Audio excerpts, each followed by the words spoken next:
جو لوگ Oedipus racks کو پڑھتے ہیں یہ ایشو اتنا یعنی کہ کاکش اور ریشنلسٹ نہیں ہے،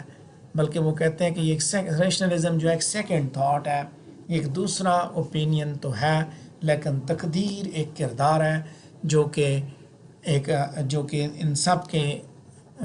ڈیسٹنی کو کنٹرول کیے بیٹھا ہے۔ پیج نمبر 39 پہ 4 پیراگراف ڈسکس کر چکا ہوں، 5ویں پیراگراف کی بات کرتے ہیں۔ یہاں ڈسکس کریں گے ابھی ہم ریشنلسٹک ویو کے بارے میں، کہ اگر ہم ریشنلسٹک کے اوپر بات کریں یا پرابیبل نیچر کے اوپر بات کریں تو ہم فیٹلسٹ گروپ سے تعلق رکھتے ہیں، یعنی کہ ایڈیپس اور لیاس کی مت کے حساب سے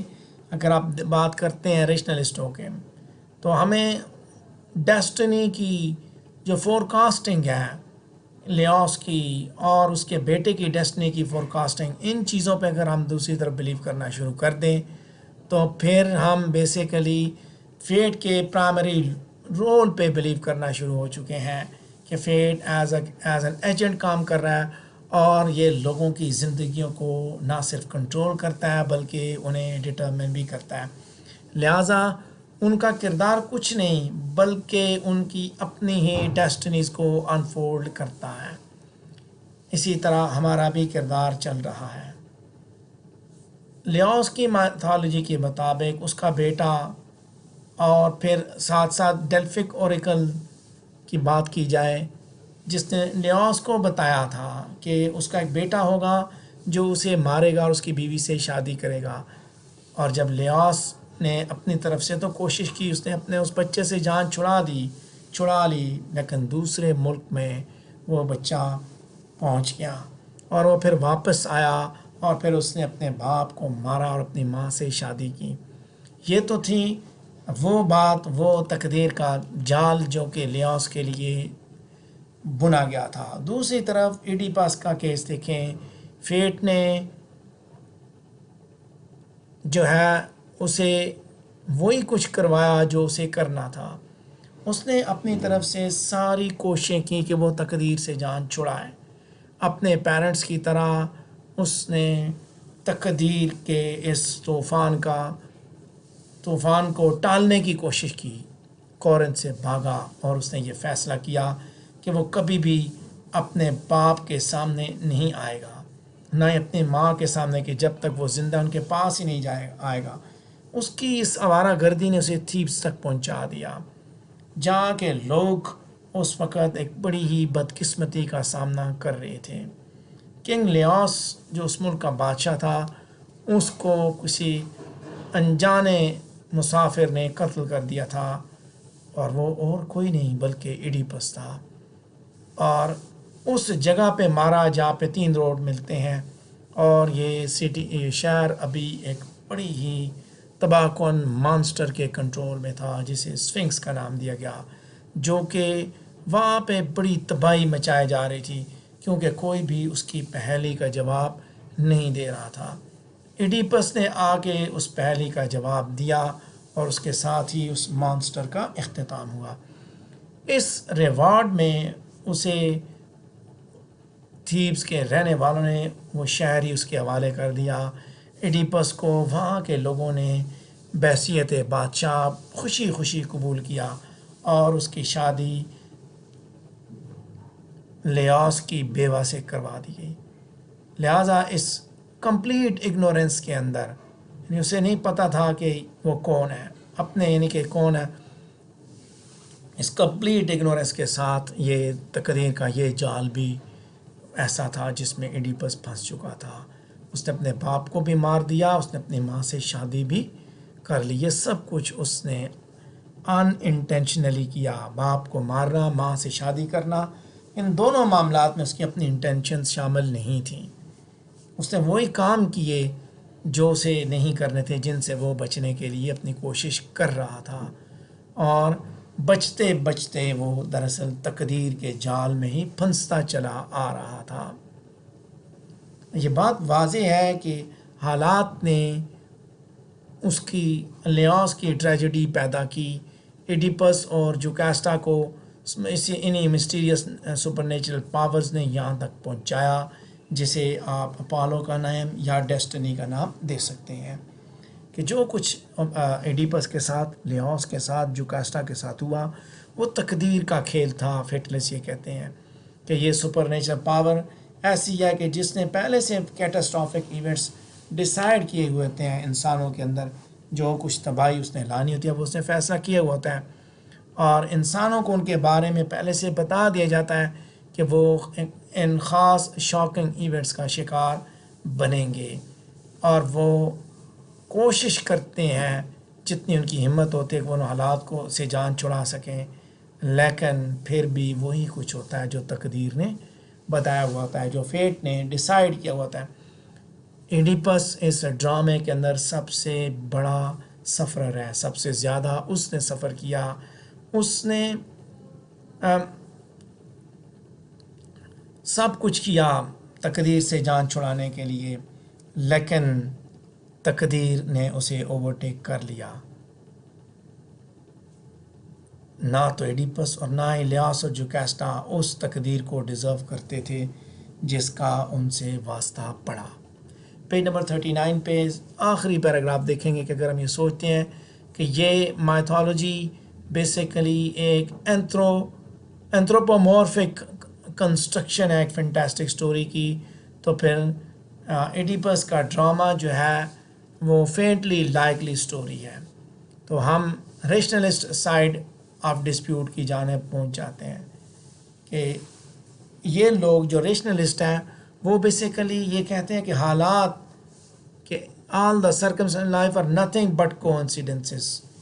کہ ایڈیپس کی لائف کے اندر سارے کے سارے جو حالات ہیں وہ کوانسیڈنسز پہ بیس کرتے ہیں. لاجیکلی ایک لائل سرونٹ جو ہے رائل چائلڈ کو دوسرے شیفرڈ کو دیتا ہے، اور یہ لائکلی ہے کہ وہی شیفرڈ جو ہے اس بچے کو بے اولاد بادشاہ کے حوالے کر دے، اور یہ بات بھی لائکلی ہے کہ بچہ وہاں سے بھاگ جاتا ہے جب اسے اس بارے میں پتہ چلتا ہے کہ وہ اس کے پیرنٹس نہیں ہیں بلکہ شاید وہ کوئی ناجائز اولاد ہے. سو اس کے ساتھ ساتھ یہ چیز ان لائکلی نہیں ہے کہ that he happen to kill his own father and marry his own mother out of share کوانسیڈنس، کہ یہ چیز ان لائکلی نہیں ہے کہ اس نے اپنے باپ کو مارنا ہے اور اس نے اپنی ماں کو قتل کرنا ہے. لائف جو ہے وہ بڑے پیمانے پہ چانسز پہ مبنی ہوتی ہے، لیکن چانسز ہی مل کے کوئی تھیری فارمولیٹ نہیں کر سکتے. ایڈیپس کے کیس میں 1 ملین پاسبلٹیز ہیں میتھمیٹیکل پروبیبلٹی کی، اور حقیقت یہ ہے کہ پروفیسی جو ہے کوانسیڈنس کی وجہ سے ہی سچی ثابت ہوئی، اور انفائنائٹ کیسز جو پروفیسیز کے ہیں وہ ان کے بارے میں یعنی کہ کہا جاتا ہے کہ بہت سے ایسے کیسز ہیں جو کہ جھوٹے بھی ثابت ہوتے ہیں. فیٹلسٹ اپنے حساب سے دیکھتا ہے، ریشنلسٹ اپنے حساب سے دیکھتا ہے. پیج نمبر 39 پہ سارے پیراگراف میں نے ڈسکس کیے. پیج نمبر 40 پہ پہنچیں گے جہاں پہ پہلا پیراگراف ہے اور کافی لینتھی پیراگراف ہے کہ جب ہم اپنے arguments rational side of debate پہ دیکھتے ہیں تو ہمیں ایک کلوزر لک ملتی ہے ایڈیپس کے کردار کی، کہ کس طرح کا کردار ایک ٹریجک ہیرو ہے. ارسطاٹل نے اپنا نظریہ یہ پیش کیا تھا کہ ٹریجک ہیرو ایک ایسا آدمی ہونا چاہیے جو کہ ہائیلی اسٹیمڈ اور پراسپیرس ہو، جو مس فارچون کا شکار ہو، بدقسمتی کا شکار ہو، اور اس کے پیچھے اس کے کردار کے اندر کوئی سنجیدہ نوعیت کی خامی ہو. یقیناً اس میں کوئی شک نہیں ہے کہ ایڈیپس کے اندر ساری کی ساری اسینشیل گڈنس ہے. بہترین رولر ہے، اپنے شہر کے باسیوں کا بہترین حکمران ہے، خیال رکھنے والا حکمران ہے، ایک اچھا ایماندار ایڈمنسٹریٹر ہے، اس کے ساتھ ساتھ ایک آؤٹ اسٹینڈنگ انٹلیکچوئل بھی ہے. اور اس کی اصل کیئر اپنی کیئر نہیں ہے بلکہ وہ اپنی اسٹیٹ کے لوگوں کی خدمت کرتا ہے، ان کی کیئر کرتا ہے، ان کی دیکھ بھال کرتا ہے. لوگ اس کی جانب ایک سیویئر کی صورت میں دیکھتے ہیں، اسے اپنا سیویئر سمجھتے ہیں، اور he is a man only short of being a good itself. اسے لوگ اس کی رسپیکٹ کرتے ہیں، ایڈور کرتے ہیں، اس کی پوجا کرتے ہیں، آرتھوڈکس سینس میں وہ ریلیجیس بھی ہے، اوریکلس پہ بلیو کرتا ہے، فیملی کے بانڈز کی عزت کرتا ہے، وہ امپیورٹی اور امپیونٹی کو نفرت کی نگاہ سے دیکھتا ہے۔ اس ڈرامے کی شروع میں ہمیں یہ فیلنگ، یہ احساس بھی ملتا ہے کہ ایڈیپس ایک آئیڈیل کنگ ہے، اور اس طرح کا آدمی جب سیڈ فیس ایسی تقدیر کا سامنا کرتا ہے جس کا وہ حقدار نہیں ہے، تو پھر یہ ہمارے لیے انتہائی تکلیف دہ سچویشن ہے۔ ایڈیپس تاہم ایک پرفیکٹ آدمی نہیں ہے، گو کہ وہ ایک پرفیکٹ بادشاہ ہے، اور حتیٰ کہ وہ ایک پرفیکٹ بادشاہ بھی نہیں، یعنی کہ کوئی نہ کوئی غلطی اس کے اندر بھی ہے، کہ وہ بھی ایک امارشا کا شکار ہوتا ہے، جو کہ اس کے اندر کیونکہ وہی چیز، اس کے کردار کی وہی خامی دراصل دیوتاؤں کے اندر اس کے لیے جو ناراضگی اس کو پیدا کرنے کی وجہ بنتی ہے، کیونکہ وہ ہارٹ ٹیمپرڈ ہے، ریشڈ ہے، ہیسٹی انفارمنگ ججمنٹس ہے، کہ لوگوں کے بارے میں اوپینین کریٹ کرنے کے معاملے میں جلد باز بھی ہے۔ اس کے کردار کی ایسی خامیاں ہیں جو کہ اس کی تباہی تک لے کے جاتے ہیں۔ آسانی سے اسے بھڑکایا جا سکتا ہے، گو کہ وہ وقتی طور پہ ہوتا ہے، لیکن بھڑکایا جا سکتا ہے۔ ڈرامے کے شروع میں ٹریسیا کے ساتھ جو اس کا رویہ ہے، آپ اسے دیکھ سکتے ہیں، اور کہ پہلے وہ عزت کرتا ہے اس کی، اور پھر وہ اپنے جذبات پہ کنٹرول نہیں کر پاتا، اور وہ بڑے ہی انسلٹنگ انداز میں ٹریسیا سے بات کرتا ہے، اور اسے وہ کریون کے ساتھ مل کے اپنے خلاف سازش کرنے کا الزام دیتا ہے۔ اس کے بعد اگلی بات جو ایڈیپس کا جو اگلا سٹیپ ہے، کہ وہ کریون کو سزائے موت جب سناتا ہے، تو یہ بھی اس کی ریشنس اور آربیٹرینس کو دکھاتی ہیں۔ یہ ساری چیزیں یہ دکھاتی ہیں کہ ایڈیپس ایک فلالیس کردار کا آدمی نہیں ہے، اور نہ ہی وہ خامیوں سے پاک ہے۔ یہ ساری چیزیں، یہ اس کا رویہ، اس کا ایٹیچیوڈ یہ دکھاتا ہے کہ ایڈیپس خامیوں سے پاک شخص نہیں تھا، اور نہ ہی وہ جو ہے وہ نیکیوں سے بھرپور تھا۔ اس کا تکبر ہی اس کا سب سے بڑا گناہ تھا۔ اس کو اپنی وزڈم پہ مان تھا، اور یہ مان اس کی تباہی کی وجہ بنا۔ اس نے بڑی کامیابی کے ساتھ اسفنکس کی ریڈل کا جواب دیا، اور اسے یہی اسے مان تھا کہ وہ آگے بھی جواب دے گا، آگے بھی وہ چیزوں کو ڈھونڈ لے گا، اس کو سارا نالج ہے، تاکہ اس ریڈل کا اس نے جواب دیا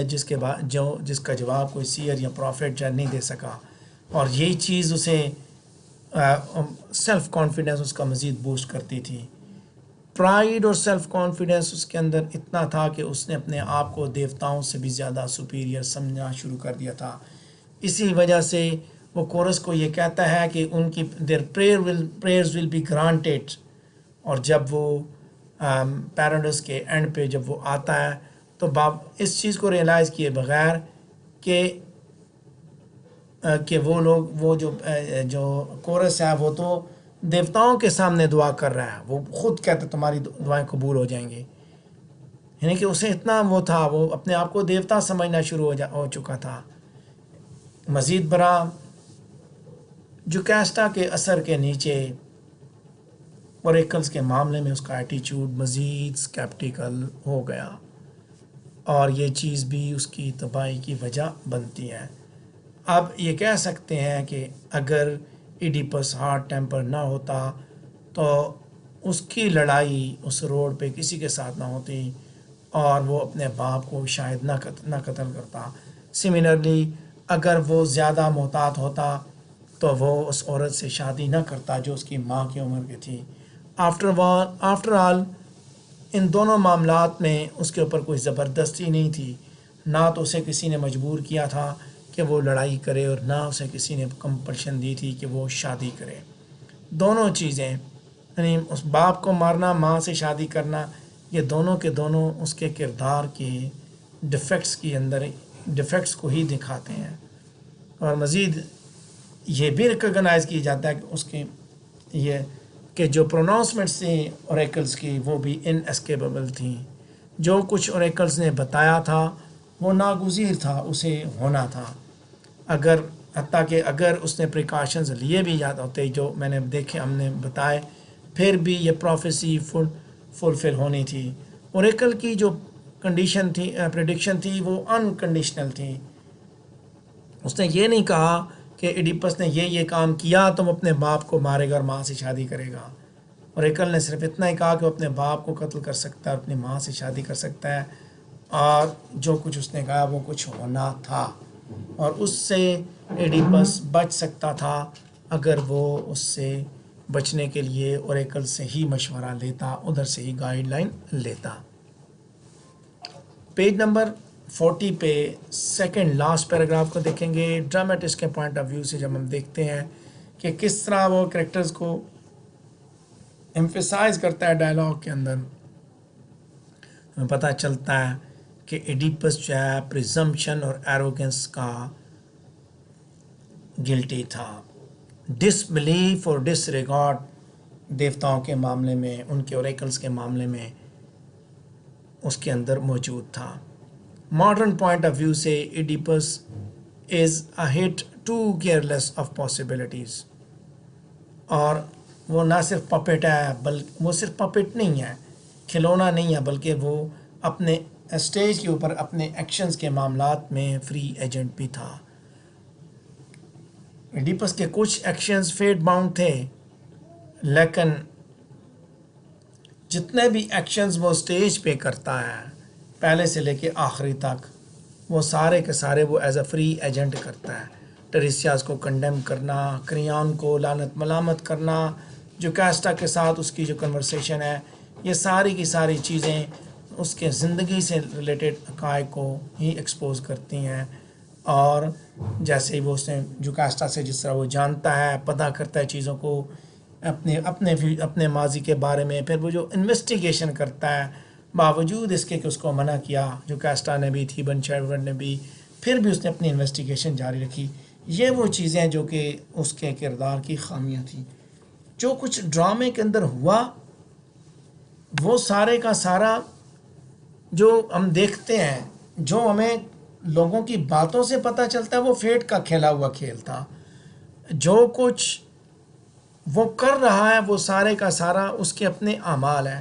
اس ڈرامے کے اوپر فیٹ اور کریکٹر کے معاملے میں اسی لیے زیادہ ڈیبیٹ کی جاتی ہے کہ ڈرامہ اگر آپ دیکھیں تو وہاں اس کا کردار ہی نظر آ رہا ہے، لیکن جب باتوں کے بارے میں علم ہوتا ہے اور کیا کیا ہوا تو اس کے پیچھے فیٹ کا کھیل نظر آتا ہے جو چل رہا ہے. پیج نمبر 40 پہ ہم دیکھیں گے اس ٹاپک کا آخری پیراگراف کہ ان شارٹ دونوں چیزیں، دونوں ڈیبیٹس، ریشنلسٹ اور فیٹلسٹ، دونوں چیزیں ایکولی اسٹرانگ ہیں. باوجود ایویڈنس کے ہم باوجود ہمارے پاس ایویڈنس ہیں، باوجود اس کے کہ ہمارے پاس ثبوت موجود ہیں، ایڈیپس ایک فری ایجنٹ ہے اور اس کے ایکشنز جو پلے کے اندر ڈپکٹ کیے گئے ہیں وہ سارے کے سارے فری ایجنٹ کے طور پہ ہیں. لیکن پھر بھی اس کی لائف کے اندر جو سب سے زیادہ ٹریجک ایونٹس ہیں ہم ان کو نہیں بلا سکتے. باپ کو مارنا، ماں سے شادی کرنا، اور یہ وہ چیزیں جن کو تقدیر نے لکھا ہوا تھا. انیویٹیبلی یہ سب کچھ ہونا تھا، لہذا فیٹ کی ذمہ داری کو بھی آپ ڈینائی نہیں کر سکتے. لہذا ایڈیپس نے جب اپنے کرائمز کو ڈسکور کیا اور اپنے گناہوں کو جب اس نے ڈھونڈا تو اس کے پیچھے وجہ کیا تھی؟ اس کے اپنی فطرت کی مجبوریاں. فطرتاً وہ ایسا آدمی تھا کہ وہ چیزوں کو، وہ سچ کو جاننا چاہتا تھا. ریئل ٹریجڈی اسی چیز میں ہے، اس ڈسکوری میں ہے جو کہ اس کے اپنے کردار کی اس ٹریٹ کی وجہ سے ہے. اگر وہ سچ کو نہ ڈھونڈتا تو وہ پھر اس بلسفل اگنورنس کی زندگی گزارتا رہتا اور کبھی بھی یہ ٹریجڈی وقوع پذیر نہ ہوتی. لہذا ایڈیپس کا جو کردار ہے اس کے اندر جہاں ڈیسٹنی نے اپنا رول ادا کیا، وہیں فیٹ نے، وہیں کریکٹر نے بھی اپنا رول ادا کیا. اور سوفوکلیز کے جو ideas of punishment for the arrogant against the gods تھے وہ بھی اس نے پیش کر دیے.